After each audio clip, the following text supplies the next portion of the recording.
Greetings everyone! On behalf of my group, I would like to welcome you today for our group presentation of the KWL chart.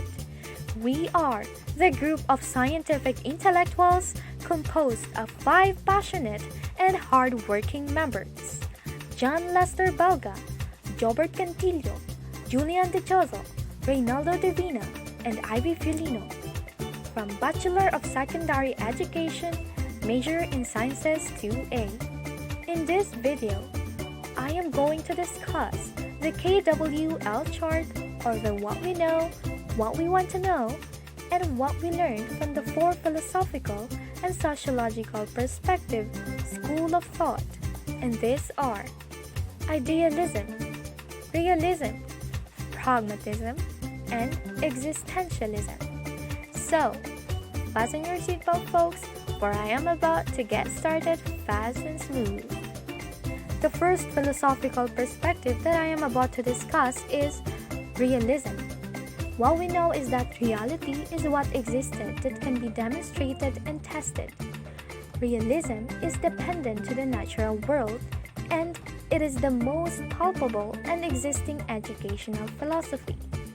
However, we want to know more about the role of realism in the development of curriculum and school sector, and how this philosophical ideology shift and influence the convention of teaching over time.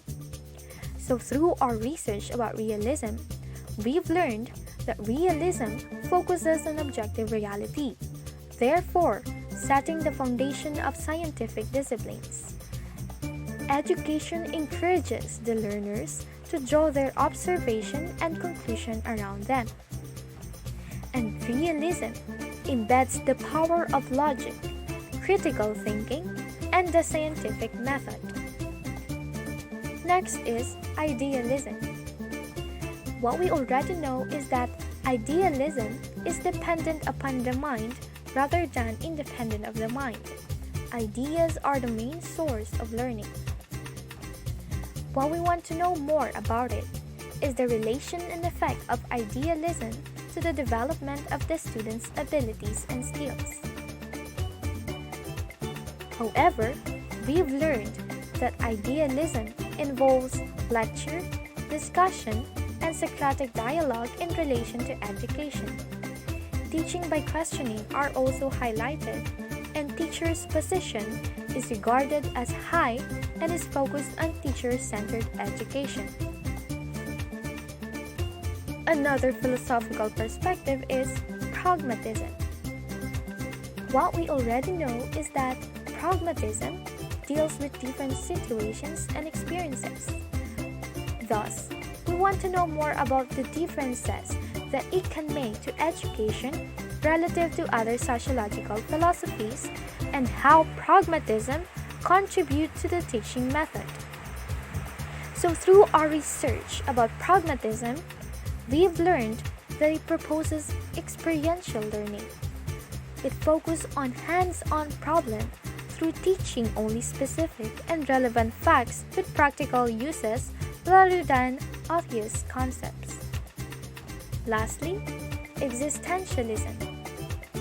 Existentialism is that individual experience is the beginning of learning, and it focuses on subjective reality based on the individual's inclinations. What we want to know is the implication, positive and negative ramifications of existentialism on education.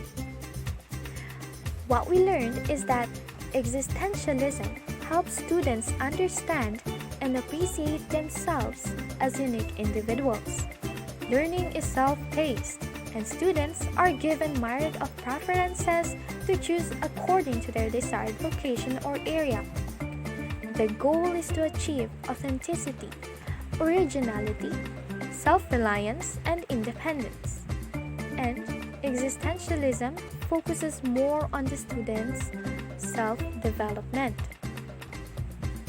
And above all, we collectively learned that education today is predominantly shaped by diverse philosophical perspectives throughout history.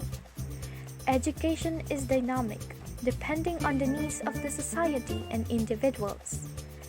These compelling perspectives contribute to the burgeoning of various teaching methods that are directed to achieving happiness and success in life. Thank you for watching the video and more power!